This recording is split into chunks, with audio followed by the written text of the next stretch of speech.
You know, when we formed Woodstock FreeSpeech, this was a major dialogue. When was it formed? 5 weeks ago, Okay. literally. I mean, we just formed it, and it was in response to to the executive order. And the question became, how do we balance the issue of free speech, the issue of the right to boycott, and then taking on the whole question of BDS, and does that really turn people off? And so most of our work has been around the issue of free speech, because that's at the foundation of this. But it is a boycott of Israel, and it raises the question about Israel, and we couldn't get around it. And so this is a mixture of free speech, the right to boycott Israel, and our right. I mean, I grew up believing in free speech, and the thought that I'm not going to be allowed, because right now they're talking about organizations. If this goes through unopposed, who's to say when it's not going to be against individual people? Mm-hmm. Or if I'm a person who has money invested in, TIAA craft, because I was a teacher, what happens to my money? One never knows where this goes, and I see it as a very slippery slope. So we thought it was important to raise the issue. We hope that people found this interesting, and it's time for any questions or comments. We welcome questions, easy and difficult, agree or disagree. The one thing we're asking for is civility. Jim? Well, I'm very strong. Hold on. How about if the two of you go sit up here, because the questions will be addressed to you, not me.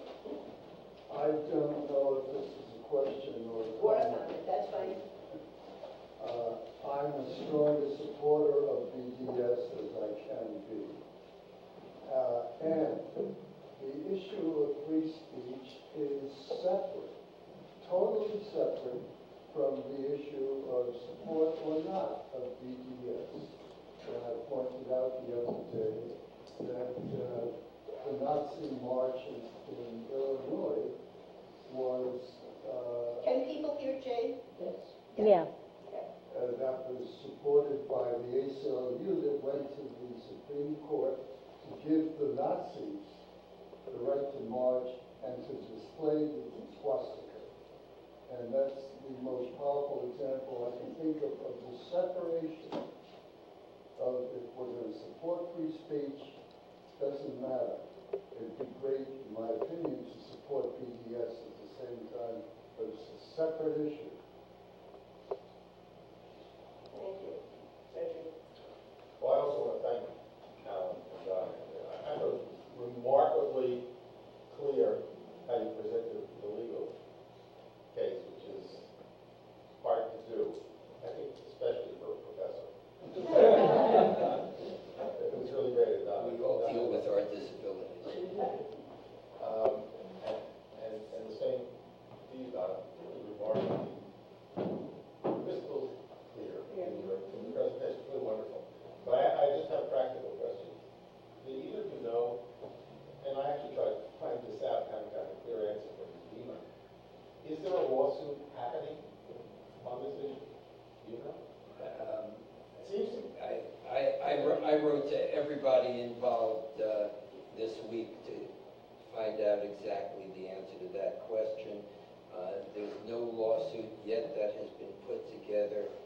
My sense is until this list is compiled, you can't have a lawsuit because you need injury to have a lawsuit, and so nobody knows whether or not they've been injured.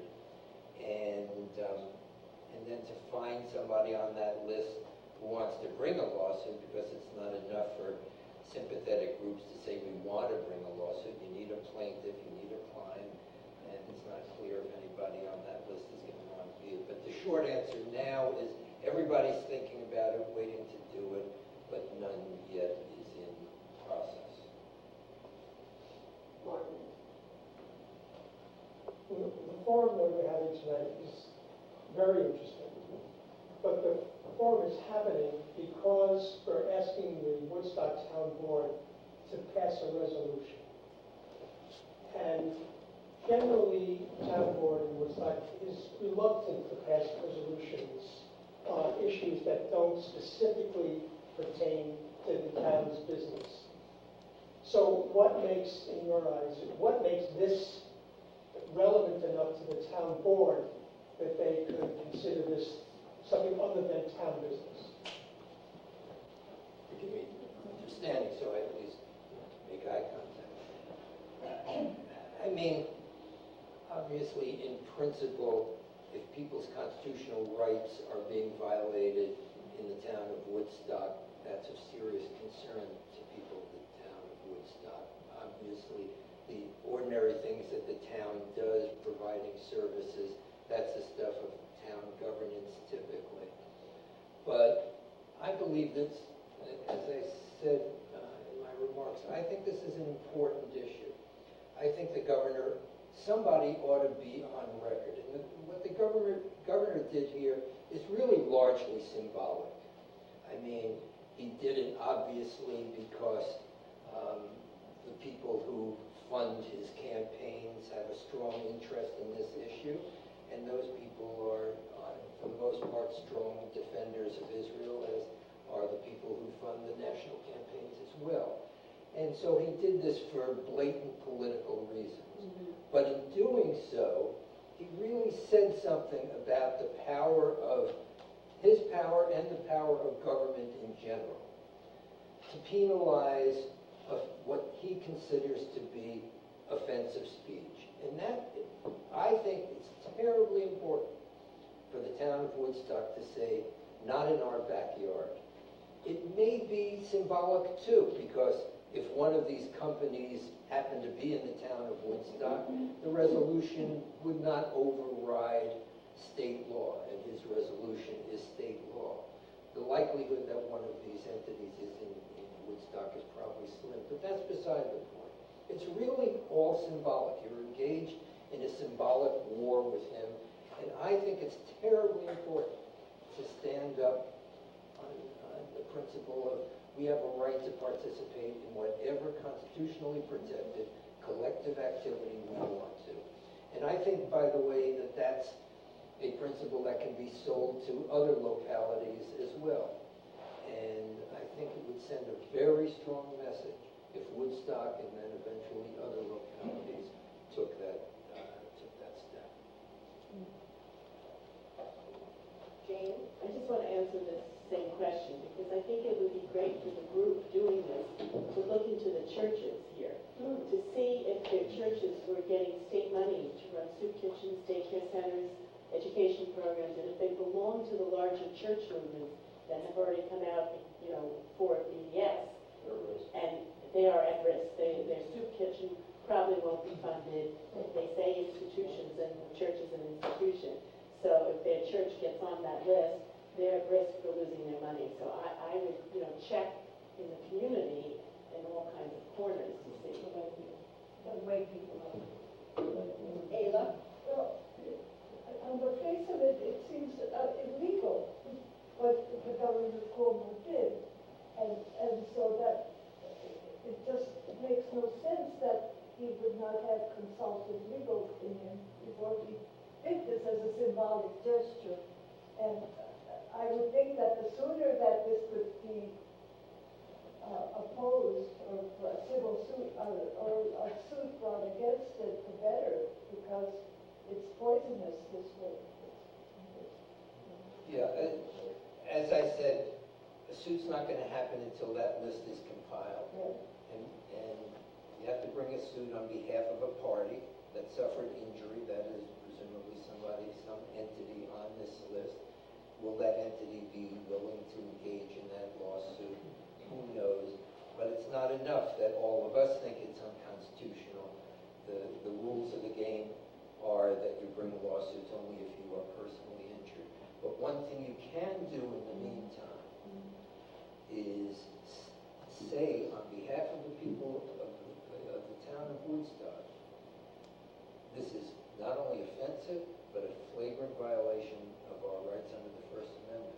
And I think that's a story that the press will love, and I think it will have an impact on other communities. And I know there are already other communities who are looking to, who've heard about what's being discussed and proposed in Woodstock and are actually interested in doing it in other places across New York State. I'm sorry, I don't know. Sharon. Sharon Stoney. Two brief comments. I worked for the legislative office of now New York State from 79 to 84, which was while the ERA was on its way to defeat. And what we came to know was that the opposition was tying us up in court with stupid lawsuits because we had a boycott against every state that had not passed the ERA. So the insurance companies were, they wanted to build on fear that men should take out these huge insurance policies to take care of the little woman. Well, if you don't have a little woman anymore, you don't need these big policies. So the effort was just to waste our time, and they did, and they won. So that's like my first lesson on that. It's like the point of when I'm accused of being anti-Semitic because I have sympathy toward Palestinian causes, the way I approach it is to say, well, I grew up in Greater New York. I live in New York State. There are more Jews in Greater New York than there are in Israel. And this is an issue intimate to my closest friends and allies. If I lived in Hawaii, I certainly would be interested in Polynesian causes. But I don't. I live here. So, Yeah. Lisa? Well, our representatives never voted on this. We're talking about different strategies instead of a lawsuit. Is that one avenue? Has an executive order ever been challenged or repealed? Do you have anything to say about how this was done? And this is a done deal. Is it really a done deal? Yeah, I mean, it's nothing your representatives can do, at least legally, because the governor didn't need the approval of the legislature for this. It's an executive order. I mean, obviously, they couldn't exert political pressure the other way, but I think the people who have the governor's ear are the people who got him to enact this ordinance. So the ordinance is law now, and presumably the governor has at least the nominal power to deny contracts to or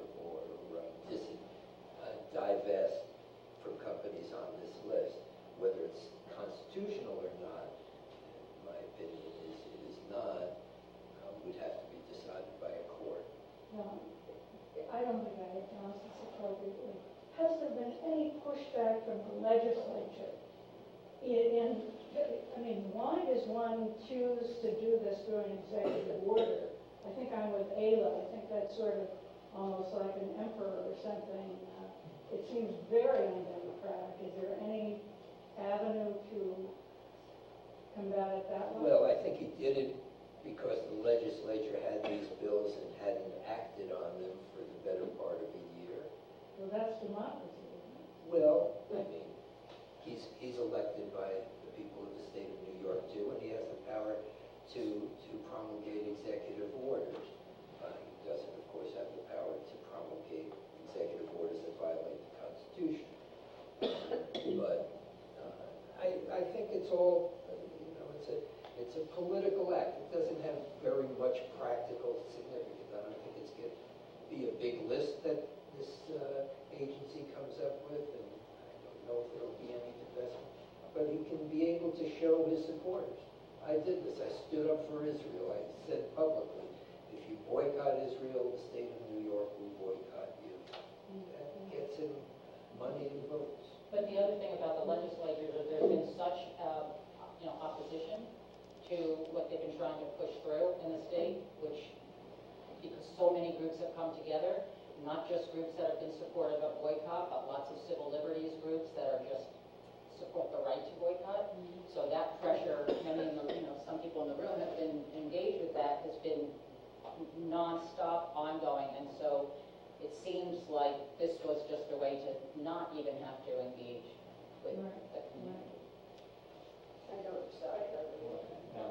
Now, if you have a civil liberties issue which you hope is grounded in principle, then you should, I think, ask yourself as tough a question as you possibly can as to whether the principle still holds with regard to issues with which you're not sympathetic.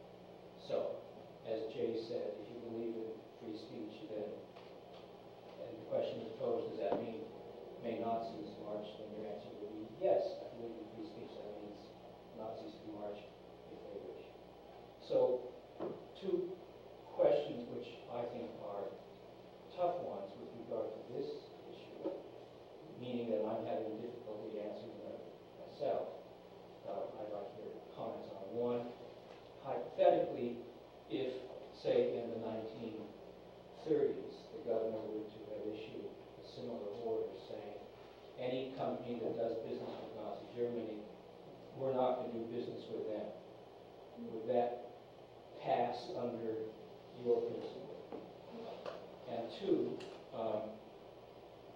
not a hypothetical, but I believe it was North Carolina or some state was recently enacted an objectionable law with regard to transgender people or something along that line. And I think the governor said, we're not going to do business with you, North Carolina, as long as you stand behind that law. Is there a difference between that and this?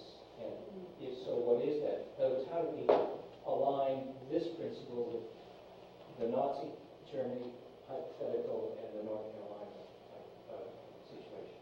Terrific question. I mean, there are answers. One obvious one to your Nazi Germany example would be that if the hypothetical was post-1941, when we were at war with Germany, there wouldn't be any serious argument that your constitutional any right to trade with the enemy would be violated. If it were before that, then maybe it merges with the North Carolina example. Namely, if the reason that New York State prohibited people from engaging in commerce with Nazi Germany, which had an explicit policy that was anti-Semitic, and with North Carolina, which has an explicit policy denying rights of LGBTQ people, both of which groups are protected by New York law, I think there would be a serious argument for saying that the governor had the power to do that.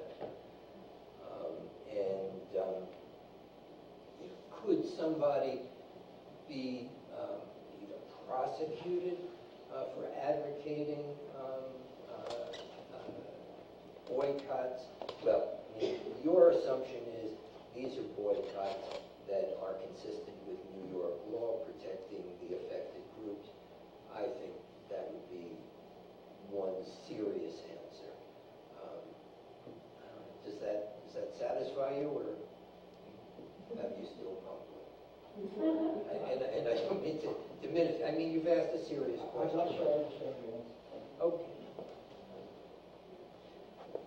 Assuming that the state of New York prohibits people from engaging in business with Nazi Germany, essentially enacts its own boycott, it doesn't seem to me anybody's rights are violated by that. There may be an argument made by people who want to do business. I'm not sure then they have a First Amendment right to make that argument. As there are people who may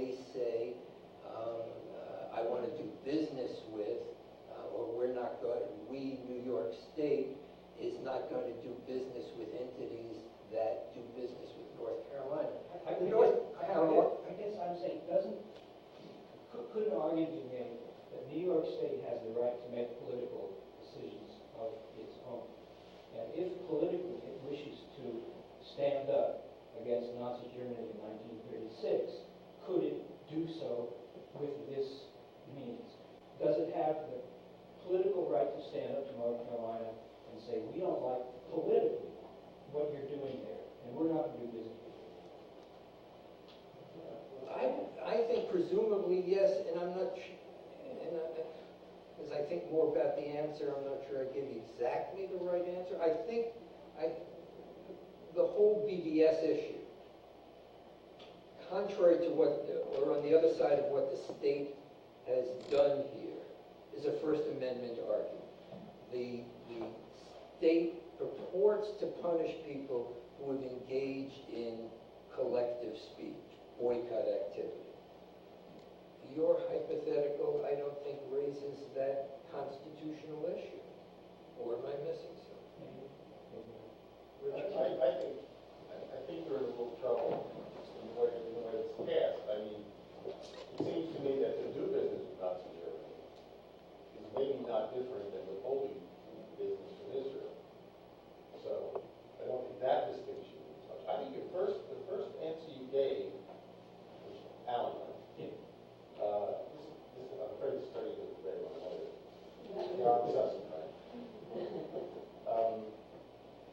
think your first answer is right, though. And that is that Alan didn't seem to understand, and maybe I understood wrong, but in the Nazi Germany case, you have people doing business with a country that is putting at risk people who have a certain ethnicity and a certain sort of religion that we protect in New York, and constitutionally protect and are required to protect. And that puts a different cast on it, I think. I think that is probably the better answer. I did want to say one or two other things, if I could, with respect to the legislature. Some of us were up in Albany, so I think were helpful in stopping on the bill. But the whole legislature was back the bill, pretty much. In other words, this I don't want to get too wild in my language, but it's a cancerous thing of anything Israel does is okay, is very troublesome. And they stopped it, I think, at the end of the day, we met with the office of the then speaker, the illustrious Shelley Silver, that crook.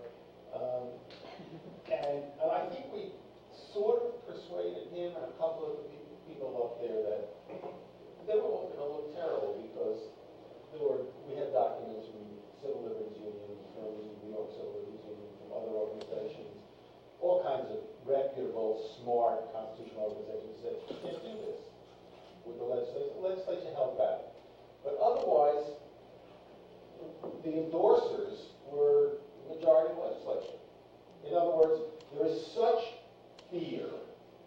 There is such I mean, one of the things that's in the conversation, but the Israeli lobby and those who align with it is so incredibly strong. So there's a terrific book on this. Some of you remember Mearsheimer and Wall wrote a book on, I think it was Chicago guy, not Harvard guy, on the power of this lobby in the United States. And it is phenomenal. I mean, it's mind-blowing. And this is a good example of it. All of these people in the legislature who would jump up in a minute if blacks were treated this way, or Jews in this country were treated this way, or any other group. They, it's like we say, people are progressive except on Palestine, PEP, a little acronym. It's a phenomenon, and look at a guy like de Blasio, progressive mayor, comes in on all kinds of things, and the first thing he does is meet with the Jewish community who represent money and votes, and he makes some declaration about New York as Israel.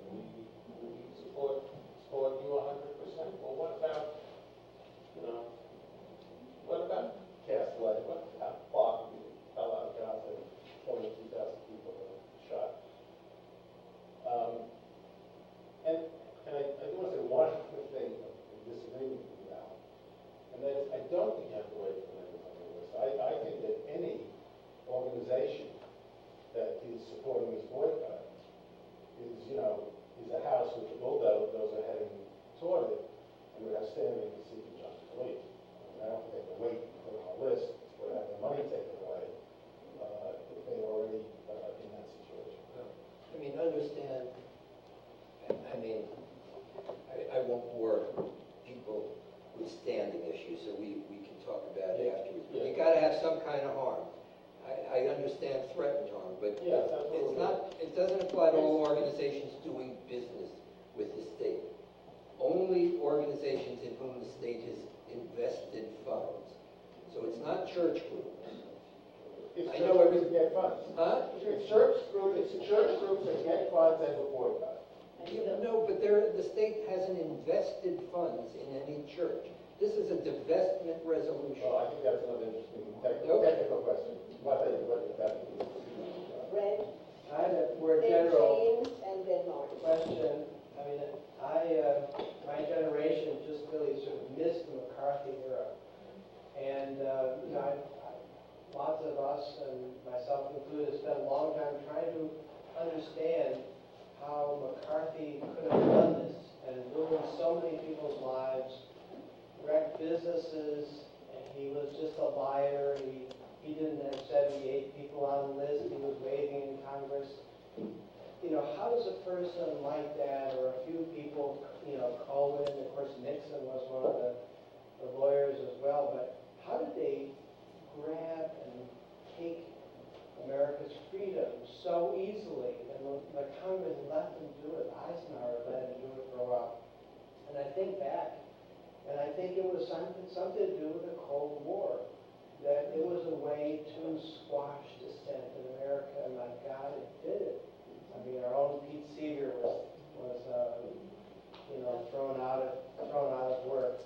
Does this new blacklist phenomenon have anything to do with America's disastrous wars in the Middle East and the emerging new Cold War? Well, is it getting its power partially from the resumption of a warlike empire? Maybe nobody wants to. I mean, so I'll say a couple of things which I hope will relate to what you said. First of all, I think that one of the things one of the benefits of having been involved in this for a long time is you actually have seen the unbelievable growth in the movement.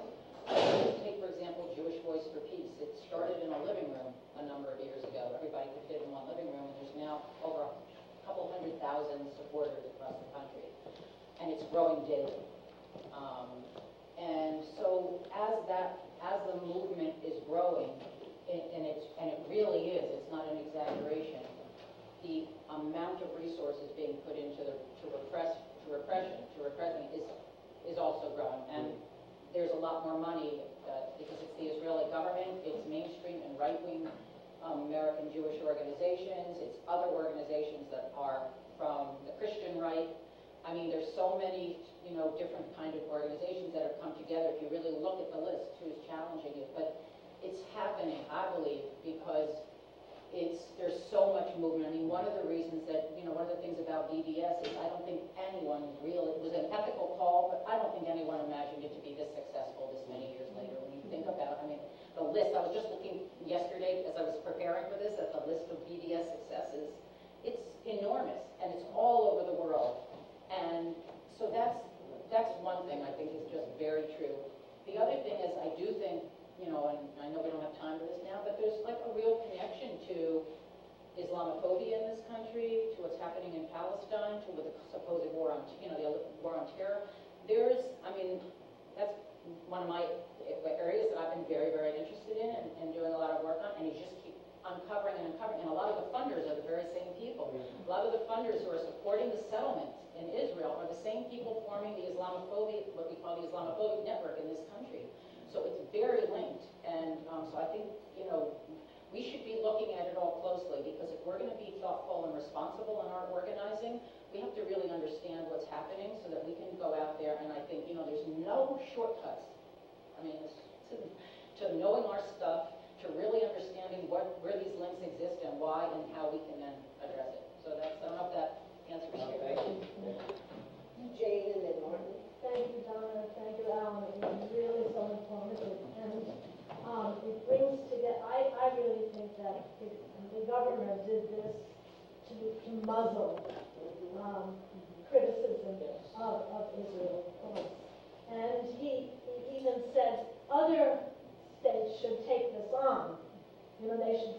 my example.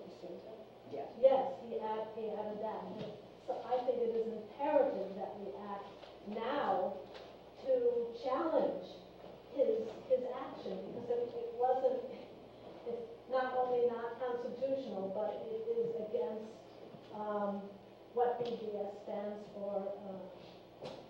And I wanted to make a comment that JVP, we are starting a local Mid-Hudson JVP organization here, group, and so anyone who is interested, please come and talk, because we want to start that. And also I'm working on a film, it's talk about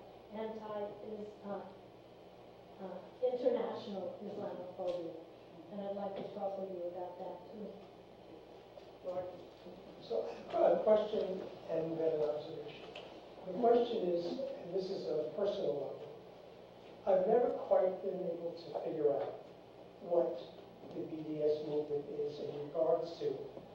Is it boycotting companies that profit from the occupation? Or is it all Israeli companies, period? Is it all Israeli artists? Is it all Israeli anything? Or I just don't know. And sometimes I've gone on the website and I read conflicting statements about whether it's just for the occupied territories, or is it all companies that are in Israel doing business with the world. So I'll give you an example of a worldwide company that is based in Israel. There's a company called Teva Pharmaceuticals. And that's a worldwide corporation making hundreds of millions of dollars, providing generic drugs, is why I got involved knowing about them. So is that a company that BDS is boycotting? Can you help me with that, figuring out what companies are boycotted? And the other observation is, the other question is not a question but an observation, is that because we can talk about BDS and Israel and whatever, but I really think since we're trying to get the Woodstock Town Board to pass a resolution, the less it's involved with Israel and more involved with the free speech issue, the great chance you have of getting the town board to consider it. And I think that's an issue that you have to really deal with. I couldn't agree with you more on your latter comment. I think the genius of this resolution is it focuses rightly on free speech rights. And it's really important. I mean, that the governor of the state of New York has said, you can't engage in collective speech on this issue, which I don't like, is really offensive and worrisome. And I think if this community stands up and says, no, not in our backyard, we're not tolerating such thing. As I said before, I think it's a good story. I think it'll have an impact on other communities. And I think since this is all about politics and why the governor did it, it'll send a pretty strong message back to him. I think that's important. So BDS should not enter into these discussions in regard to this resolution. Let me just say two things raised by your question. I don't know the answer about that company, and I don't know in theory if it would apply to that company or others. But the targets of the boycotts have been, for example, Motorola and the Caterpillar Corporation, both of which are actively involved in Israeli security operations within the occupied territories. And so the abstract discussion, I think you're right. I think if you look on the website, you get different answers. But on the ground, what is done by BDS is quite targeted at particular companies. There's a jewelry maker, Levine, that is owned by Levine, who also owns construction companies, that has built large parts of the settlements in the occupied territories. So there's a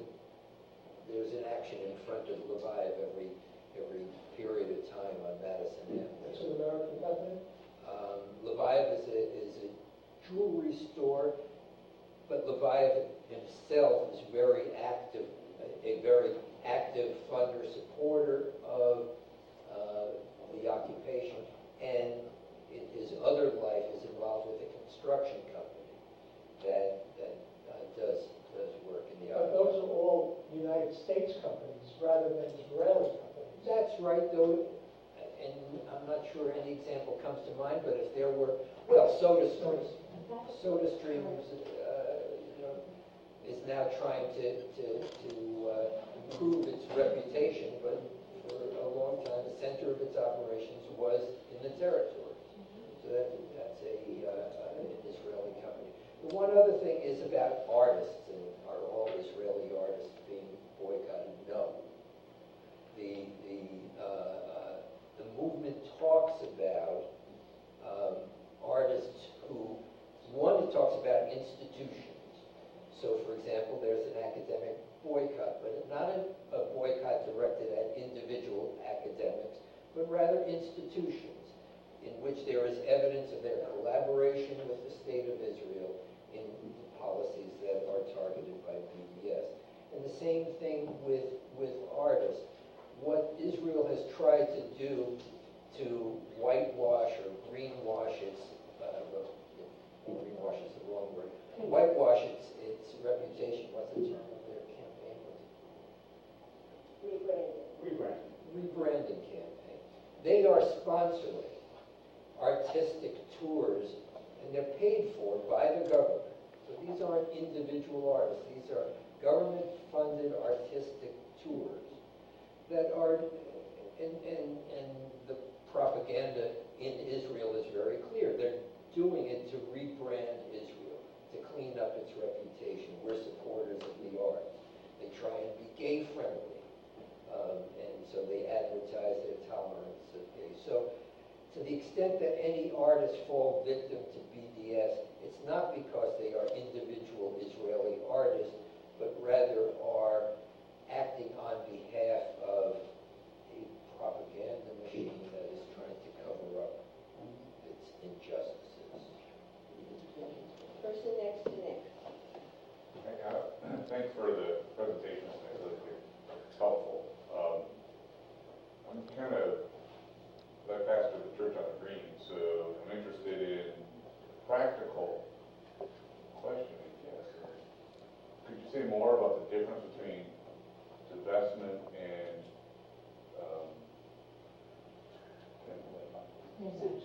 well, divestment and those who do business? Yeah, so I'm thinking like, I appreciate your thoughts about, we don't know, the list may be very small, whatever, that's kind of not the issue. But we have like, food pantries, if I want a separate corporation in the basement of the Reformed Church over here, partially state-funded preschool and Methodist Church, how does this, could you just kind of say more about what could be implications of Well, that's why I said the executive order is largely symbolic, which doesn't mean that's not nothing. It's very important. It serves very important political purposes, and it is designed to have an intermodal effect. It is meant, as somebody said, to discourage support for BDS. But by its terms, it is more limited than the state legislation that has been the subject of some of the remarks. The state legislation penalizes organizations that do business with the state. The state says, by virtue of this legislation, it may not do business with entities that support the boycott or participate in the boycott. So, as I said before, an entity that has a relationship with the Presbyterian Church, like a food pantry that may get county or state funding, would be in jeopardy under the legislation, but not under the executive order. The executive order simply says that organizations that participate in the boycott, the state will divest from them. Doesn't mean they'll stop doing business with them. It tells its entities that have investments in certain organizations to remove that investment. Paying contract to provide food isn't an investment. So in my reading of this executive order, it simply does not apply to entities doing business with the state. Jane, and then Jay, and Nick. And I just want to say something about that response. I want to get back to Marty's point, but I also think, because we've been studying it, but I'm not a constitutional lawyer, but I think it's vague enough that it could affect all of us, including the church. Because the governor did this because we were so successful in stopping the bills and holding them up. So he did this language, and it is, a little vague, and I think everyone's looking at it, and we should all be on alert. But what I wanted to say was that, to Marty's point, and to this free speech movement in Woodstock, it's very exciting that this free speech, referendum might go through. But I really think for me, who's working on BDS issues, it's really important that we not separate it from BDS, that we use this opportunity, and Donna's been, telling us this for a long time, that we use this opportunity to educate people about what BDS really is, and what is Israel doing that's so inhumane and so illegal and not, abiding by international law, and what are they been doing? What have they been doing for 50 years to the Palestinian community, both inside Israel and in the territories? This is so important that people understand that, because in this country, particularly among the Jewish community that I belong to, it's like they have blinders, they don't want to see anything. And I think that goes for the rest of the country. And we give, as I think Donna said, we give more military aid to Israel than any other country in the world. Huge amounts of money, billions of dollars.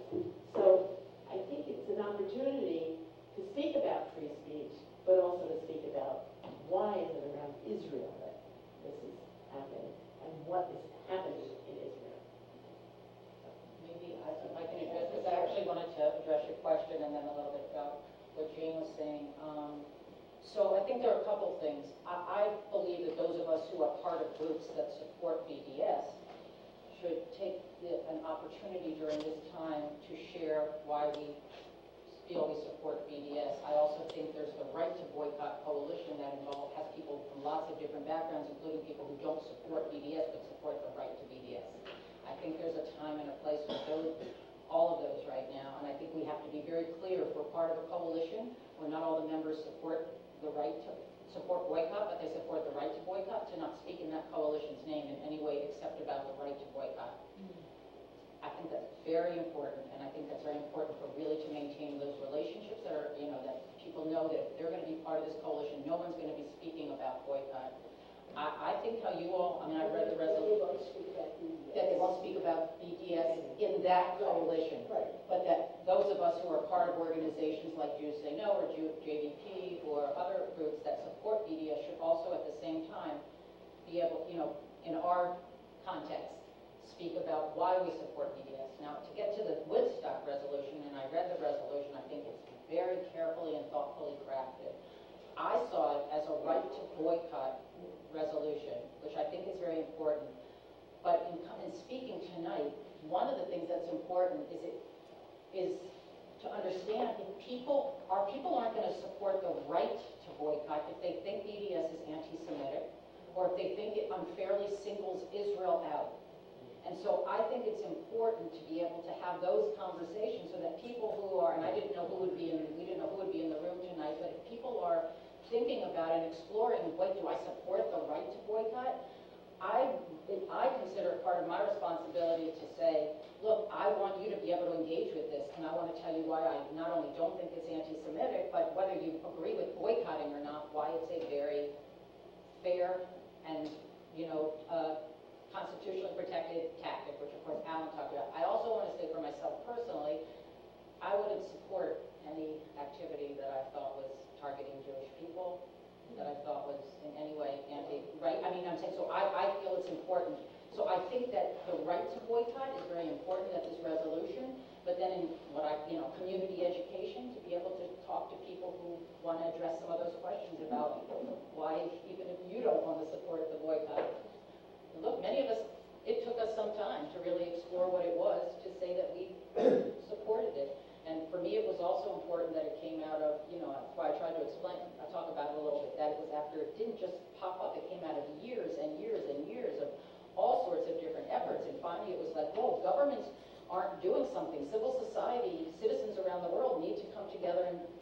boycott. That's like something we believe in.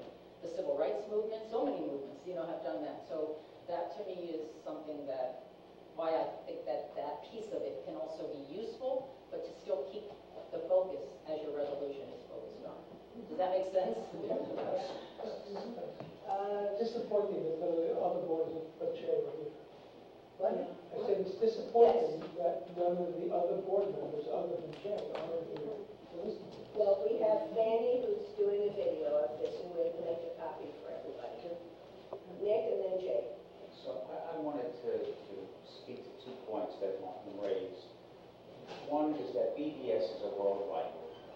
It was initiated by the Palestinian Civil Society in 2005, and it does state what they want to boycott and what they don't want to boycott. The BDS, as it is actually practiced around the world, is practiced by lots of individuals and lots of organizations, and they do different things. And some boycott all of Israel products, some only boycott things that benefit from the occupation. There's no, people do what they do, and there's no just one movement.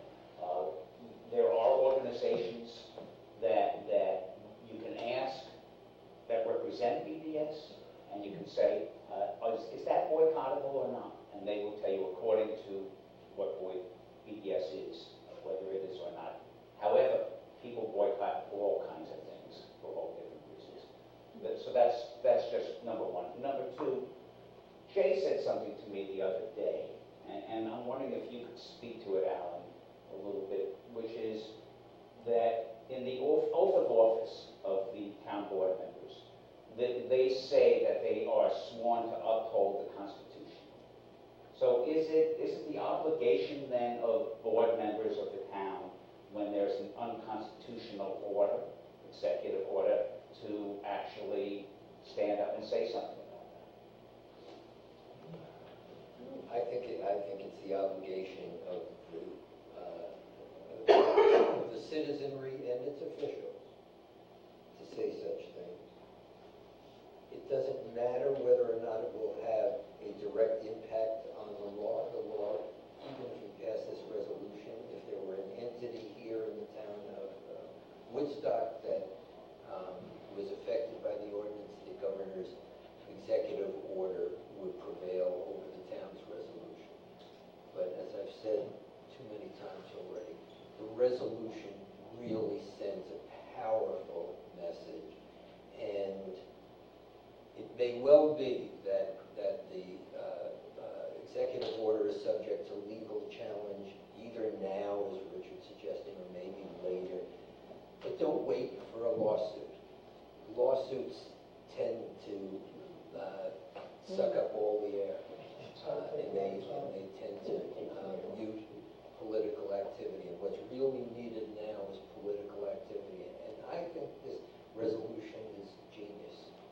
I mean, it's like mother and apple pie. How can you argue against it? But everybody knows it's more than mother and apple pie, that you really are standing up for something significant that does, at least by implication, affect BDS. And so it sends out a message to that struggle for justice that I think is important, but also sends out a message to the governor that you can't silence us just because you don't like what we say. Thank you. I've been thinking a lot about Alan's hypothetical, and it's led me to come to an understanding, at least within myself.